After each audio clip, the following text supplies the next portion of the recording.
Pessoal, na aula passada discutimos acerca da questão do dispensacionalismo.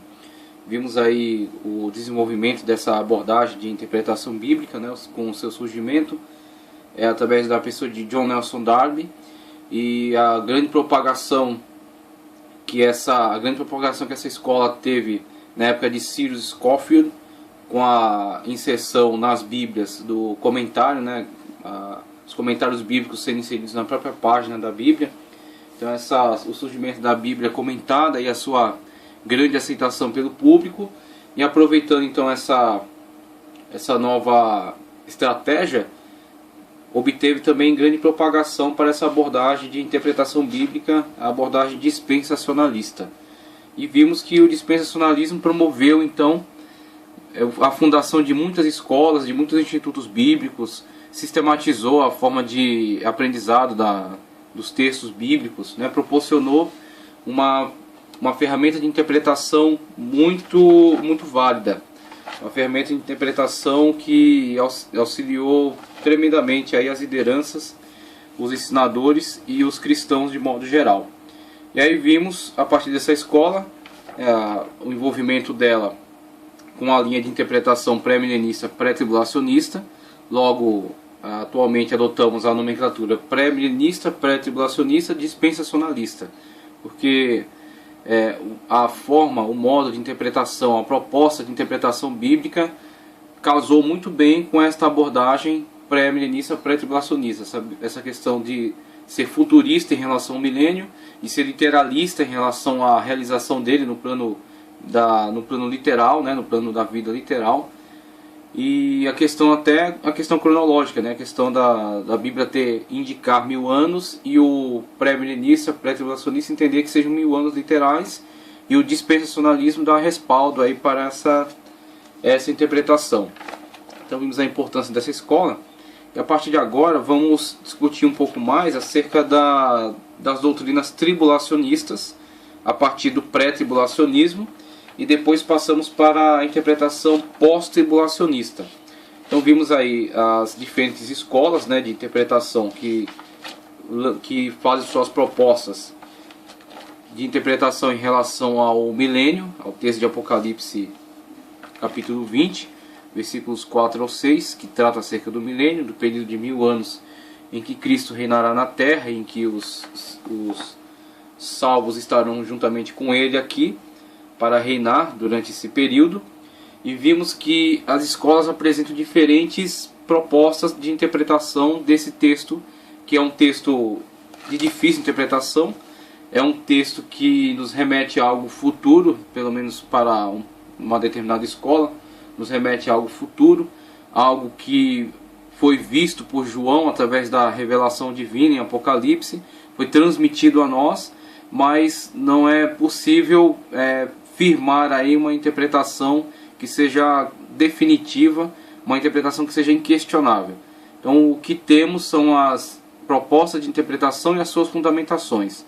E aí entendemos que tal escola apresenta melhor fundamentação do que a outra. Então o que temos é uma variação de propostas de interpretação e as possíveis fundamentações dessas propostas.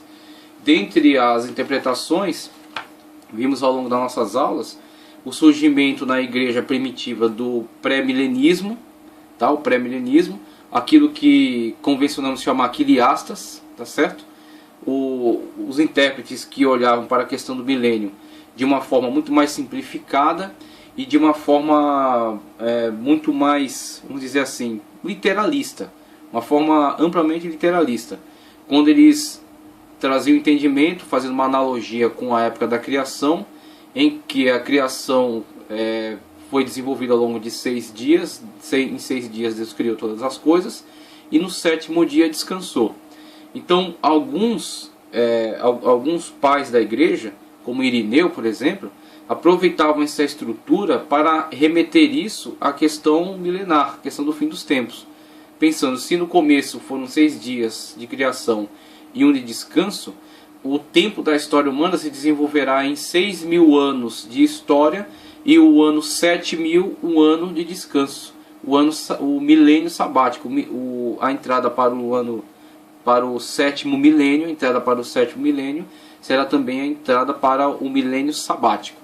E a entrada do milênio sabático será um privilégio daqueles que forem salvos, daqueles que estiverem em comunhão com Cristo, que ao longo desses 1000 anos, né, do ano 7 do milênio 7000, né, do sétimo milênio, ao longo desse milênio serão plenamente desenvolvidos para então adentrar as eternidades. Então essa era a visão quiliasta.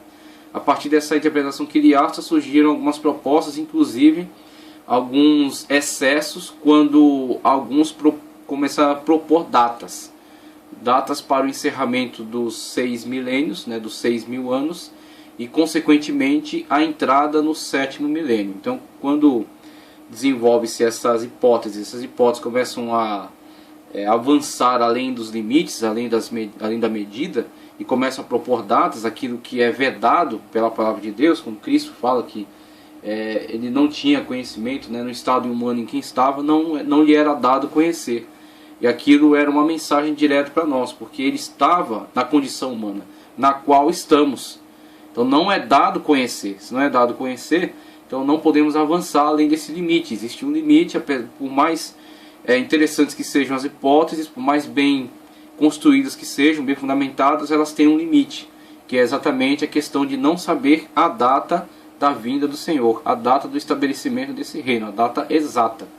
Então, quando algumas propostas começaram a apresentar a possibilidade de uma data para o encerramento desses 6.000 anos e entrada no milênio 7.000, começou então essa teoria em cair em grandes erros.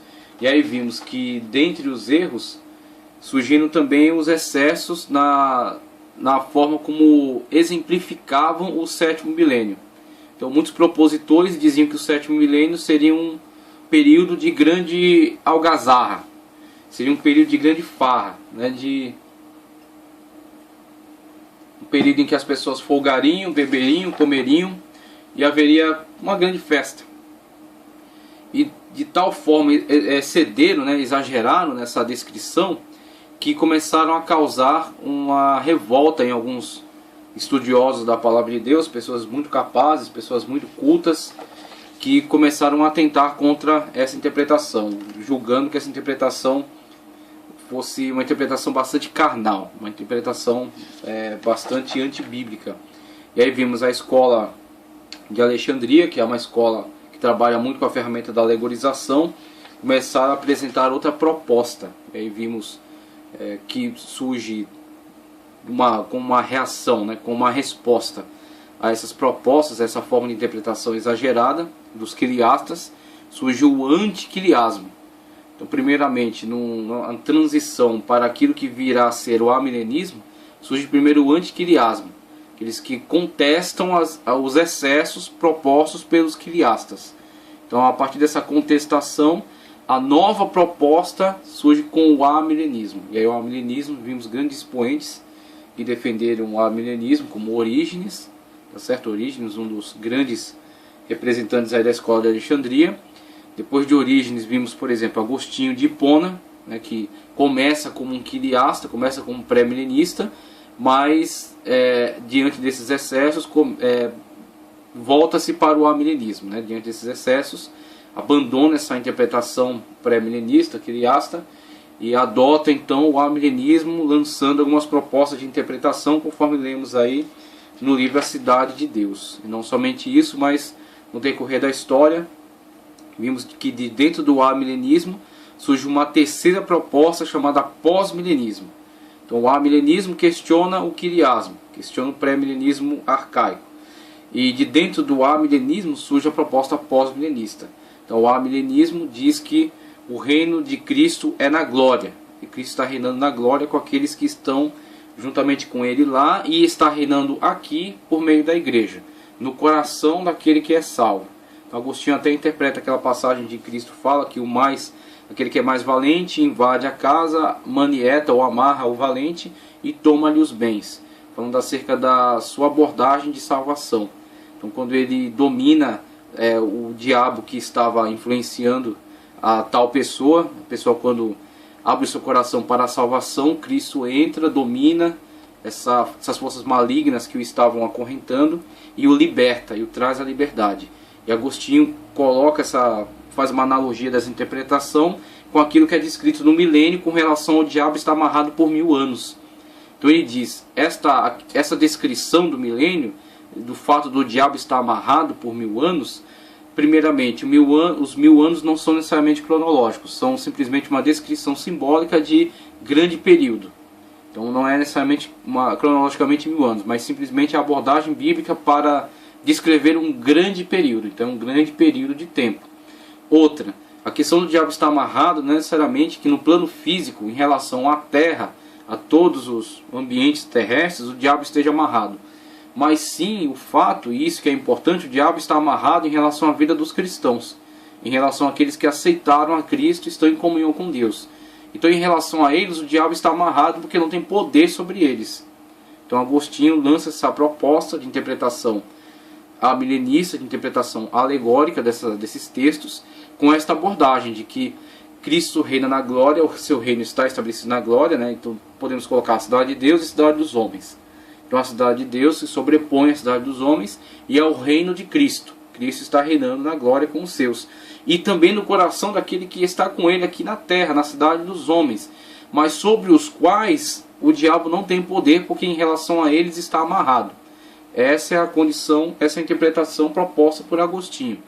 Só que de dentro dessa escola surge a proposta pós-milenista.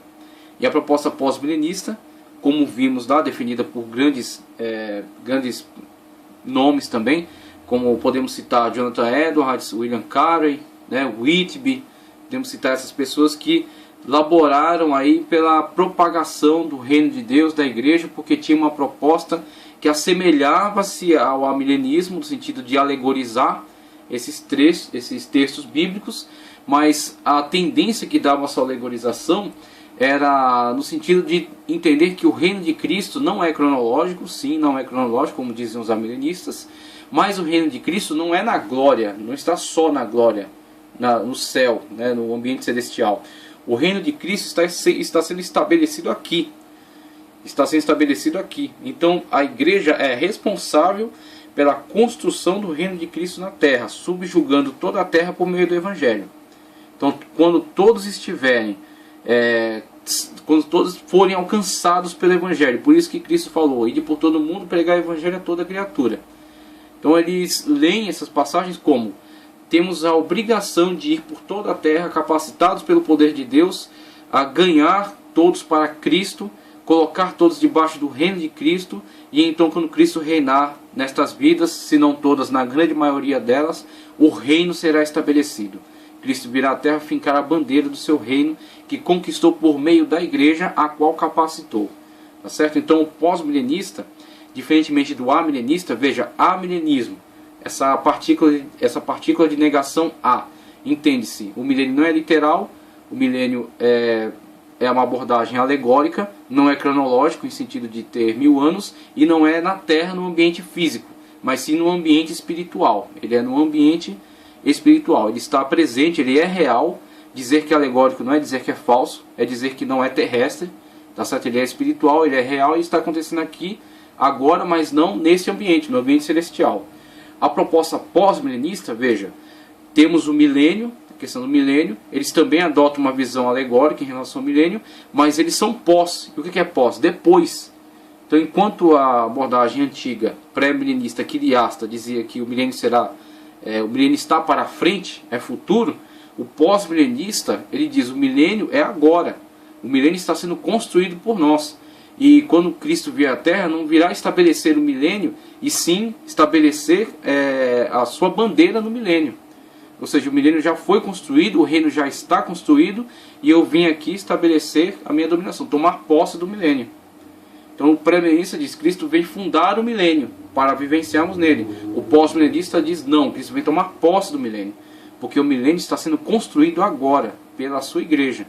E essa visão pós-milenista rendeu muitos frutos com os amplos trabalhos de evangelismo pela face da terra. Então vimos aí grandes homens de Deus que laboraram pela propagação do evangelho a toda criatura, impulsionados por essa interpretação, por essa visão. Mas aí por fim vimos o enfraquecimento dessa visão pós-milenista, por causa da sua abordagem extremamente otimista, e nos ambientes da Primeira e da Segunda Guerra Mundial, com a destruição da sociedade, né? Com as crises, as graves crises que houveram na sociedade, ficou insustentável defender essa visão otimista do pós-milenista. E ainda mais um certo aspecto sinistro, quando alguns dos seus propositores, que se afastaram daquela antiga visão estritamente bíblica, começaram a reinterpretar a sua abordagem pós-milenista como uma transformação social, não uma transformação espiritual da sociedade, mas uma transformação social. E a partir dessa transformação meramente num escopo de transformação social, acabaram-se por se envolver em muitas políticas progressistas que surgiam na época, e com essas propostas, né, com essa politicagem que passou a ser adotada, se envolveram com movimentos tanto sinistros, né? Então essa proposta veio a ser bastante enfraquecida aí na época da Primeira e da Segunda Guerra Mundial e após isso. Então muitos defensores acabaram retornando para dentro do amilenismo. E o que temos hoje? Hoje não temos mais essa abordagem pré-milenista quiliasta, tá? Que foi duramente questionada pelo amilenismo, primeiramente pelo antiquiliasmo, depois amilenismo. No decorrer da história surge o pós-milenismo, apresenta uma outra proposta, ficam 3 escolas, tá certo? O pré-milenismo, o amilenismo e o pós-milenismo. O pós-milenismo enfraquece-se após o período da Primeira e Segunda Guerra Mundial, e muitos dos seus defensores voltam para dentro do amilenismo. Então temos alguns pós-milenistas que ainda defendem essa proposta, mas o maior antagonismo que existe hoje é entre amilenismo e pré-milenismo. E aí dentro do pré-milenismo vamos ver agora pelo menos 3 abordagens, pelo menos 3 subdivisões dentro do pré-milenismo, tá certo? Então temos o amilenismo de um lado, do outro o pré-milenismo, que não é mais o pré-milenismo quiliasta da antiguidade, mas é uma proposta de pré-milenismo que é subdividida em três subpropostas, vamos colocar assim, né? 3 subdivisões. Então entramos aqui na doutrina da ressurreição, entramos aqui nas doutrinas tribulacionistas. Doutrinas tribulacionistas, tá certo? Dentro da escola pré-milenista, as doutrinas tribulacionistas.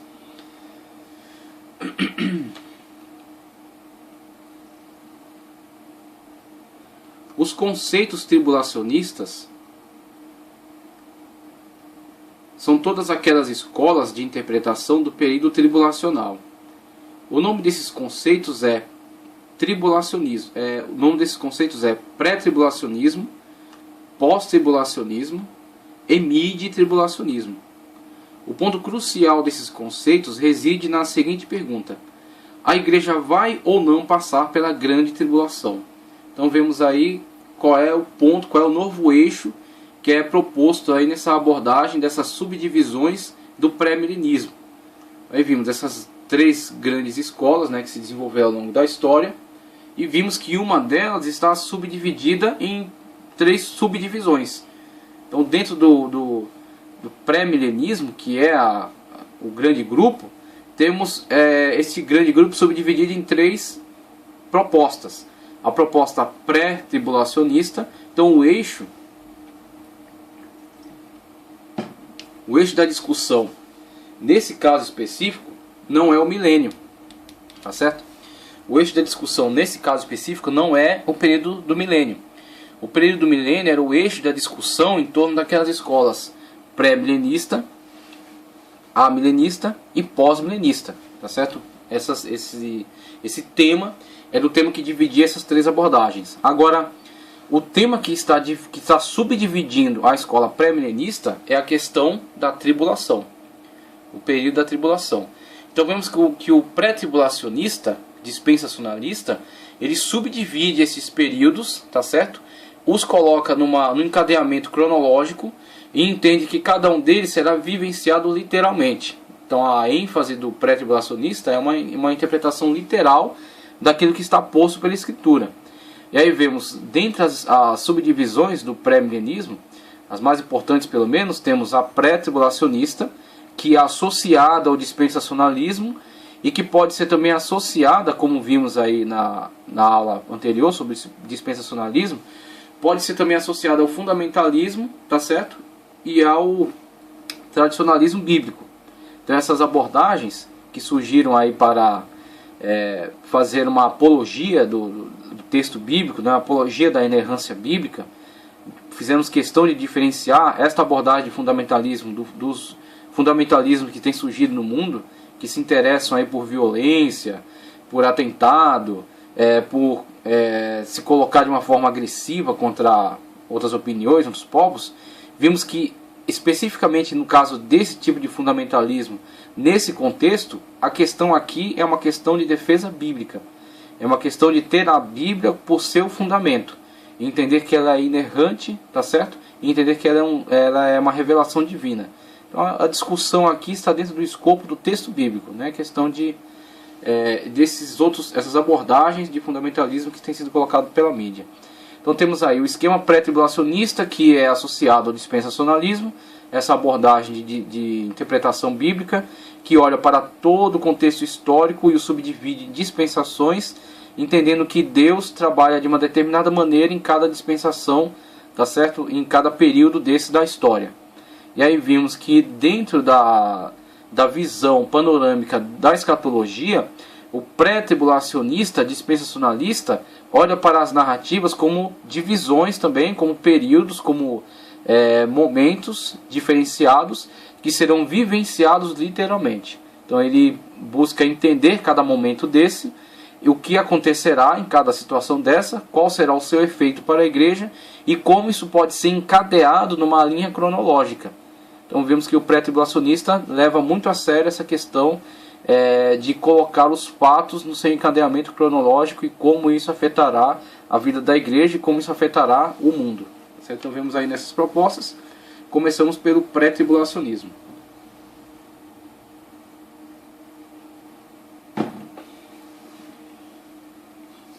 Então o pré-tribulacionismo, essa escola segue quase exclusivamente o método futurista de interpretação, entendendo as profecias num plano mais futurista do que histórico e simbólico.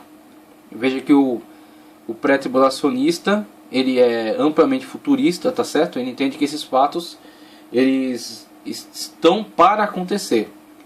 Eles estão para o futuro. Eles terão início e dar-se-ão da forma como estão descritos, literalmente, e estão para o futuro. Estão para vir ainda. Esse conceito escatológico afirma que o exercício da igreja continuará até a vinda de Cristo, e que Cristo voltará de forma sutil e secreta num momento inesperado. A meio caminho da terra, Cristo chamará para si os salvos. Nesse evento, os mortos salvos ressuscitarão simultaneamente. Os salvos que estiverem vivos serão transformados num corpo glorioso juntamente com eles. 1 Tessalonicenses 4, 16 a 17. Após esse ato, Cristo retornará ao céu. E na terra se iniciará por 7 anos o período de grande tribulação.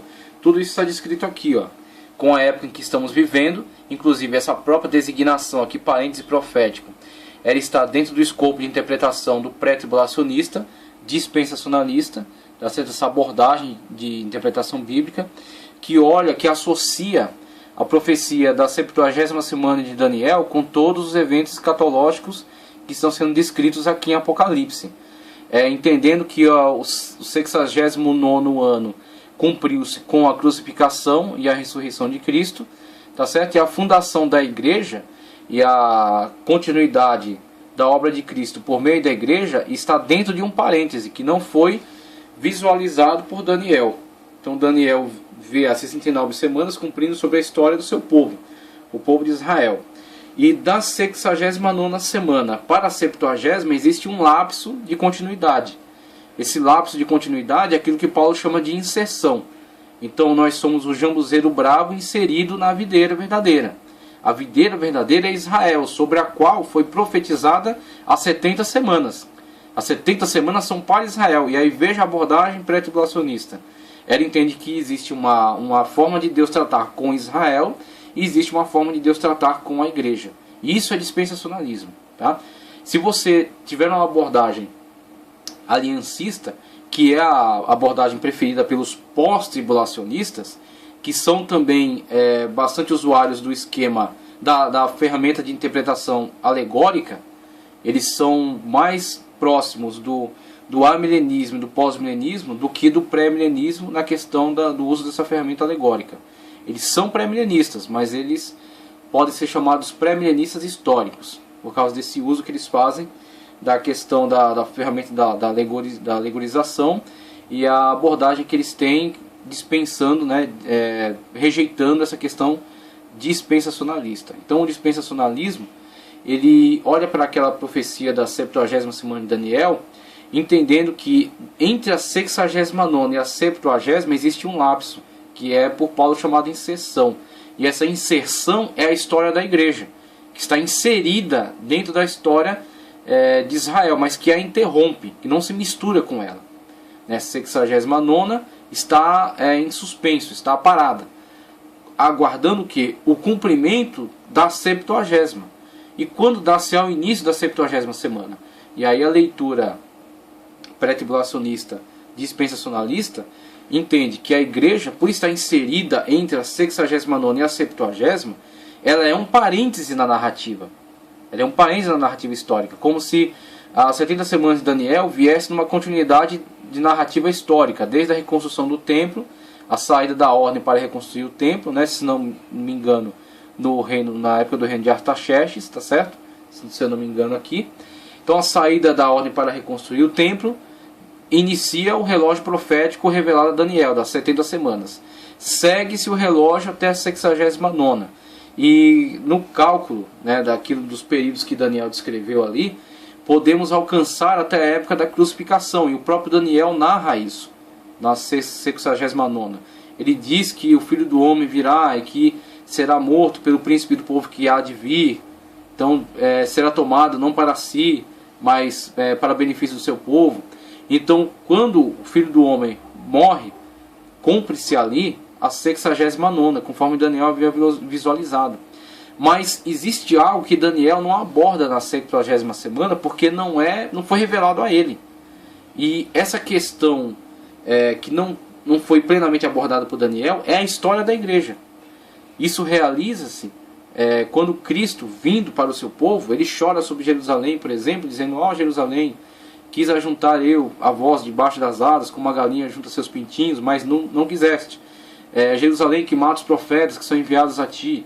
Então ele fala acerca do sofrimento de Israel, fala que não ficará pedra sobre pedra. Então o que acontece? João nos dá também uma visão muito ampla acerca do que foi a vinda de Cristo e a sua rejeição. Veio para o que era seu, veja, veio para o que era seu, mas os seus não receberam. Mas a todos quantos o receberam, deu-lhes o poder de serem chamados filhos de Deus. Então veja que a proposta é apresentada prioritariamente a Israel, que é o personagem principal aqui da continuidade histórica. Então a proposta foi feita a Israel. Foi feita a Israel visando a sua aceitação e, diante da sua aceitação, a propagação do Evangelho por toda a terra por Israel. Essa era a proposta a Israel. Só que Israel rejeita essa proposta. Israel rejeita o Messias, rejeita o Cristo. Então, a partir dessa rejeição, o plano de Deus não se vê frustrado, mas sim se vê modificado por causa de Israel, modificado em relação a Israel. Então Israel foi proposto a ele participar, Israel rejeitou. Então Israel não participa, mas há quem participe. É como aquela parábola que Cristo fala acerca do casamento.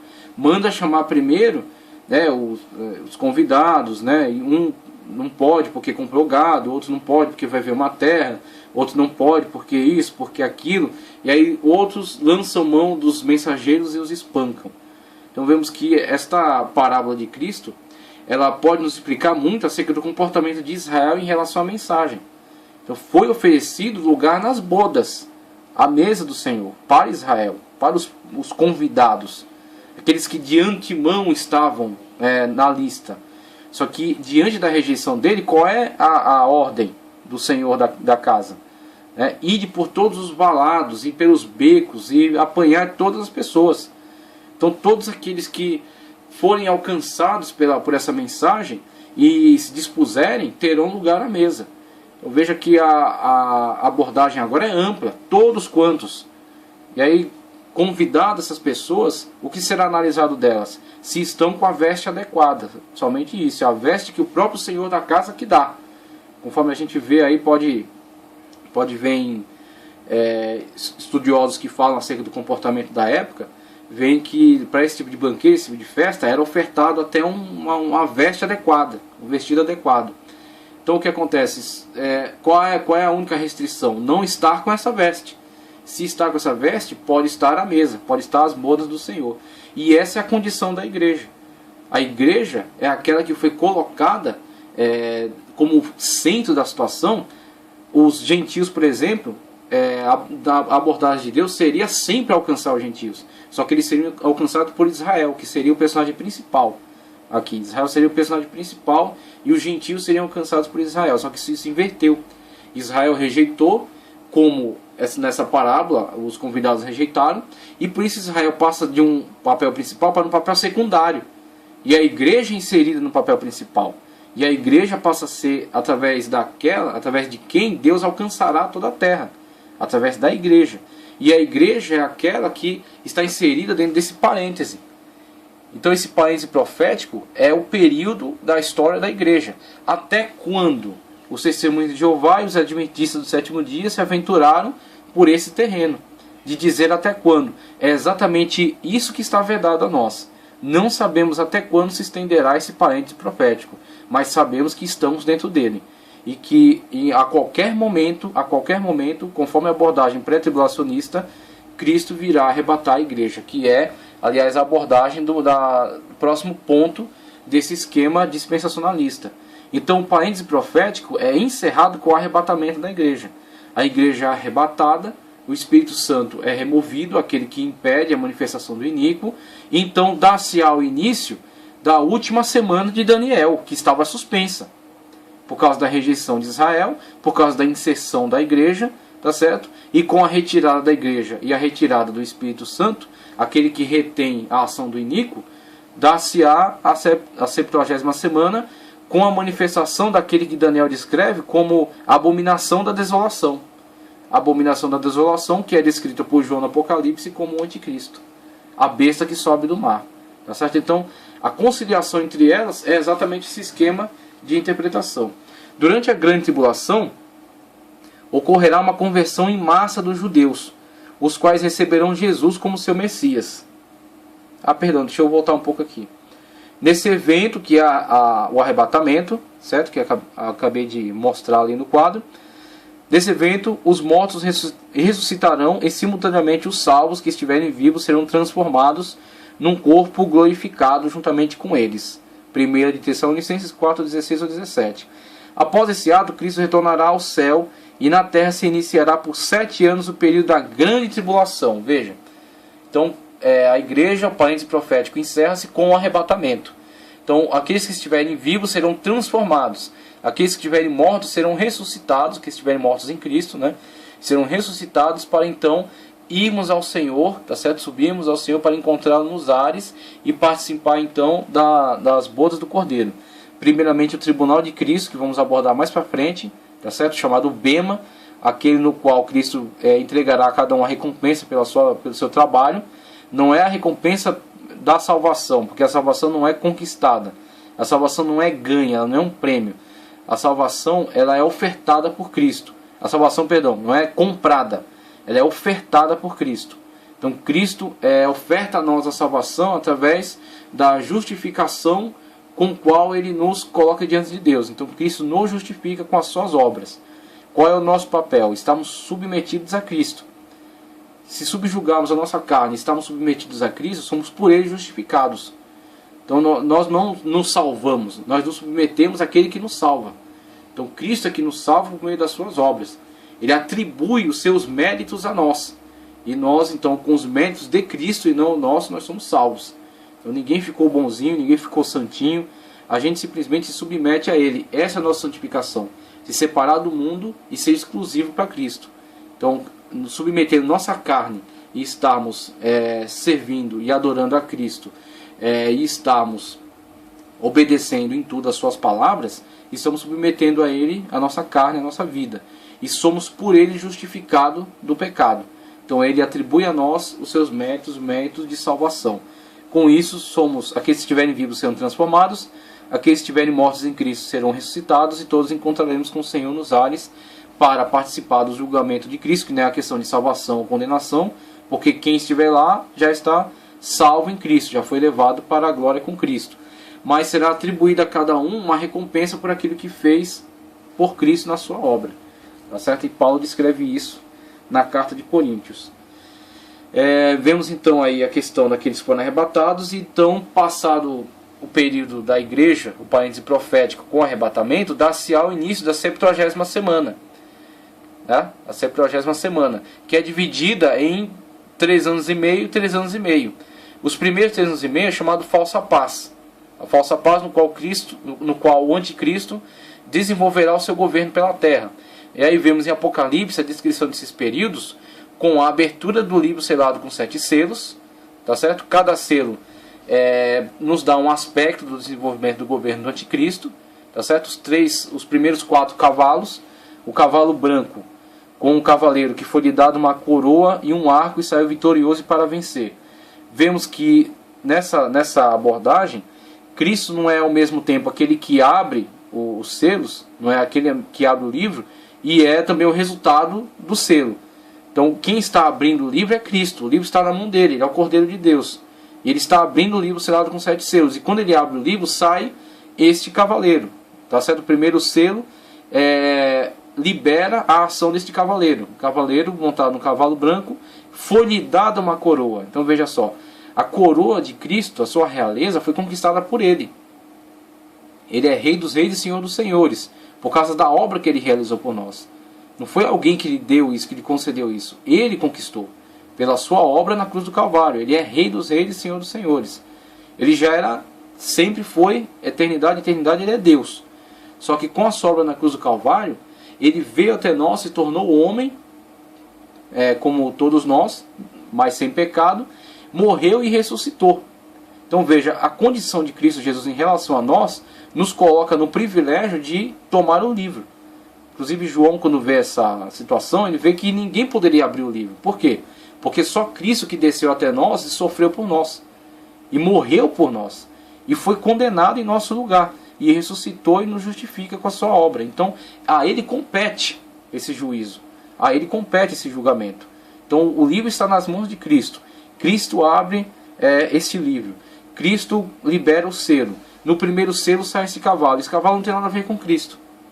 Esse cavaleiro, esse cavalo branco, esse cavaleiro que lhe dado uma coroa e um arco. E você vê em todas as descrições de Cristo ao longo dos textos bíblicos, em momento algum a Bíblia aplica a ele qualquer imagem, qualquer simbologia que o tipifique com um arco, que o mostre com um arco, que o descreva usando um arco.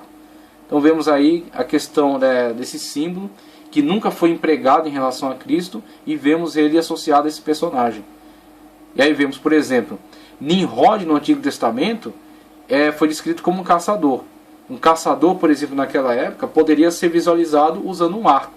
Então podemos aí fazer até uma analogia, né? Não chega a constituir algo doutrinário, não chega a esta força, né, de exemplificação, mas é uma possibilidade. Então vemos o cavaleiro branco, que é liberado pelo primeiro selo, já nesse período dos 7 anos de grande tribulação, no primeiro período de 3 anos e meio de falsa paz. O primeiro cavaleiro pode ser entendido como o anticristo, já é o início do seu governo. E aí temos mais 3 cavaleiros, preto, amarelo, cavaleiro vermelho, preto e amarelo. Tá certo? 3 cavaleiros, que pode ser entendido como o desenvolvimento da política do anticristo e a sua perseguição em relação àqueles que ficaram da igreja, aqueles que não foram arrebatados, por não estarem em comunhão plena com Cristo, por não estarem crendo nesta mensagem, tá certo? Estarem tendo rejeitado esta mensagem. Então não estamos discutindo aqui a questão daqueles que propõem outras interpretações, porque a questão aqui, ser arrebatado, não diz respeito a ser pré-tribulacionista. Ser arrebatado não diz respeito a ser dispensacionalista. Isso são formas de interpretar. São teses, podemos colocar assim. Não chegam a ser doutrina. Tá? Não chegam a ser doutrina. Ao final dessa abordagem, vamos mostrar aqui que existem as doutrinas fundamentais e existem as propostas. Então isso aqui é uma proposta de interpretação. Nossos irmãos pós-tribulacionistas, se estiverem em comunhão com Cristo, vão subir no arrebatamento. mesmo sendo pós-tribulacionista, mesmo não entendendo a questão do arrebatamento.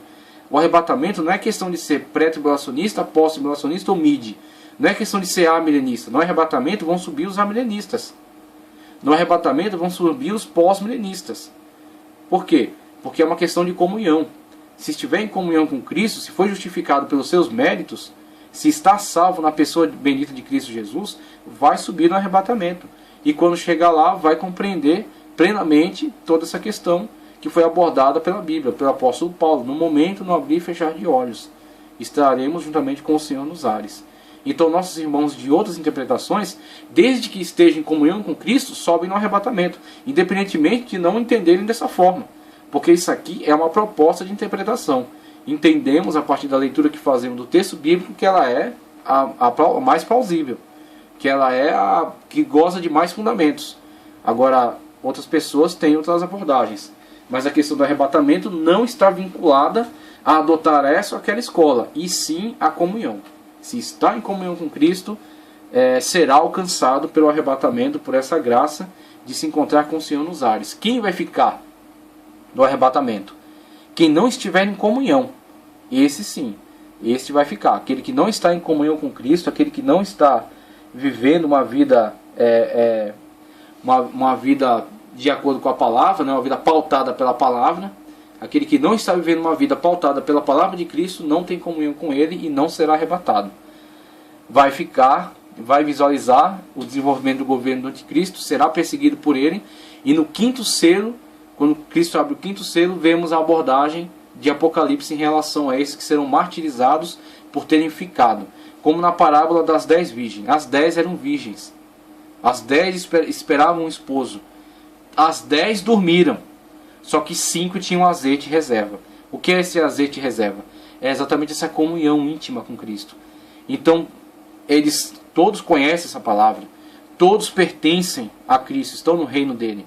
Só que nem todos estão em comunhão. Então, vieram, em algum momento, pode ser que as 10 estivessem em comunhão. Talvez no início as 10 estivessem em comunhão. Estivessem na expectativa. Só que não se prepararam para, no decorrer do tempo, preservar a comunhão. Então, inicia-se em comunhão, mas será que você preserva a sua comunhão até o momento exato? O Cristo pode vir a qualquer momento. Você não pode estar em comunhão para o futuro. Deixar para fazer deixar para se arrepender dos seus erros no futuro. Você não pode deixar para restabelecer a sua comunhão com Deus para o futuro. Você tem que estar em comunhão agora. Porque é a qualquer momento. Não há uma expectativa, não há uma data, não há uma previsão, não há um esquema escatológico que possa nos dar uma previsão. Vai ser daqui a 10 anos, vai ser daqui a 1 ano. De forma alguma, isso é muito arriscado. Então, a qualquer momento, ouvir-se a voz, aí vem o esposo, sair ao encontro. Aqueles que estão esperando ele agora são aqueles que têm reserva de azeite. E aqueles que têm reserva de azeite poderão ir ao encontro do esposo. Então 5 tinham azeite em reserva, estavam em comunhão. 5, apesar de serem também virgens, e apesar de também terem estado esperando o esposo, não estavam em comunhão. Por isso não tiveram azeite suficiente para encontrar-se com ele. E aí ficaram, e esses que ficam são aqueles que adentrarão pelo período de tribulação, tendo ciência daquilo que estão vivenciando. E são esses que vão desenvolver uma obra de evangelismo na terra, juntamente com aqueles que Deus enviará para os auxiliar, que serão os 144 mil, tá certo? Separados de Israel, que vão se associar a Cristo. Aí falamos aqui acerca da amplitude da salvação de judeus nessa época, muitos judeus messiânicos que existem hoje, e muitos que se tornarão, e que colaborarão nessa obra de evangelismo, tá certo? Mesmo em meio a um ambiente de grande tribulação. As 2 testemunhas que serão levantadas também para dar testemunho aí da palavra de Deus, tá certo? Então haverão algumas pessoas que atuarão durante o período de tribulação. E o quinto selo visualiza os mártires, que são aqueles que foram perseguidos pelo governo do anticristo, que se instaurou para governar durante esses 7 anos. Os primeiros 3 anos e meio de falsa paz, no qual ele ganhará as nações da terra para a sua política de governo através do seu sinal, que será implantado na testa ou na mão direita daqueles que aceitarem. Aqueles que aceitarem um sinal, tá certo? E não vamos ficar aqui fazendo... Não vamos ficar fazendo aqui inferências, nem vamos ficar aqui fazendo hipóteses sobre o que é esse sinal. Tá certo? Se é um chip, se é um carimbo, se é uma caneta marca-texto, se é... Não interessa. Não interessa o que é o sinal. O sinal será facilmente distinguido por aquele que estiver diante dessa situação. Porque João diz, é número de homem com relação ao número, 666. É número de homem. A gente vai abordar esse assunto melhor mais para frente. É número de homem. Então João fala, aquele que tem sabedoria pode interpretar. Então o que João está dizendo com isso? Que não será algo secreto. Vai ser algo que será amplamente visto e será amplamente imposto por ele. E não haverá dúvida em relação ao que é. Então João diz, isso aqui será algo que será possível entender, será algo que será facilmente compreendido, tá certo? E será imposto. Então a sua postura diante dele será aceitação ou negação. Sem engano. Se negar, perseguição. E uma vez perseguido, martirizado. E uma vez martirizado, é aquilo que está abordado no quinto selo. Conforme Cristo abre o livro, o quinto selo fala das almas que estão embaixo do trono, que foram mortas na perseguição e que clamam ao Senhor, dizendo, Senhor, até quando não vingarás o nosso sangue daqueles que nos perseguiram? E aí o Senhor fala para descansarem até que se cumpra o número dos seus irmãos. E aí o número dos seus irmãos se cumprirá com a última alma que for martirizada da igreja que ficou e daqueles que aceitarem a Cristo durante esta época. Tá certo? Que serão salvos também pelos méritos de Cristo. E aí, salvos pelos méritos de Cristo, por não aceitar o sinal, tá certo? Uma vez martirizados, depois serão abordados novamente na abertura, se não me engano, do sexto selo, quando via as almas, foram dadas vestes brancas e palmas, e tinham palmas nas mãos, e cantavam ao Senhor. Então aí são a totalidade dos mártires que estarão com Cristo na glória. A igreja que está em comunhão, que subiu no arrebatamento, depois os mártires que foram perseguidos ao longo do período de tribulação. E aí o segundo período de tribulação é aquilo que chamamos a grande tribulação. A grande tribulação. Quando então serão derramadas as taças da ira de Deus. Aqui temos o livro selado com 7 selos. As 7 trombetas que serão entoadas aqui no primeiro período da grande tribulação. Tá certo? E aqui o segundo período da grande tribulação, a grande tribulação de fato, aquele período acerca do qual Jesus falou, que se não fosse abreviado, ninguém sobreviveria. Então sobre esse período será derramada as taças da ira de Deus. Então aqueles que aceitaram o sinal da besta, que blasfemarão intensamente contra o Senhor, e ao final estarão reunidos no vale de Armegido, tá certo? No vale de Armagedon, para então tentar a última tentativa de Satanás, que será a destruição de Israel, tá certo? As nações que serão colocadas pela sua política numa ação de agressão contra Israel, uma tentativa desesperada dele de frustrar os planos de Deus, não podendo atacar a Deus frente a frente, ataca aqueles que são prezados por Deus, que são queridos de Deus. Então ele se voltará contra Israel, cercará Israel, oprimirá Israel. Esse evento está plenamente descrito por Cristo no Evangelho, quando ele fala, quem estiver no telhado não desça, quem estiver no campo não volte, ai das grávidas e das que amamentarem naqueles dias, por causa dessas aflições. Então essas aflições, Cristo quando as descreve, estava em Israel, estava entre o seu povo, estava pregando para o seu povo. Então essas aflições são a descrição de Israel durante o evento da guerra do Armagedon, a guerra que encerra o período de grande tribulação. Tá certo? Então a grande tribulação será encerrada com esse período de perseguição de Israel e Cristo vindo com a igreja. Temos essa representação artística aí, né? Cristo vindo com a igreja libertar Israel desta opressão, destruindo os exércitos do anticristo, oferecendo esse banquete às aves e às bestas pés da terra, né? Que serão exatamente aqueles que aceitaram o sinal e estavam neste exército mobilizados contra Israel. O falso profeta, a besta que sobe da terra, a besta que sobe do mar, lançados após isso no lago de fogo e enxofre.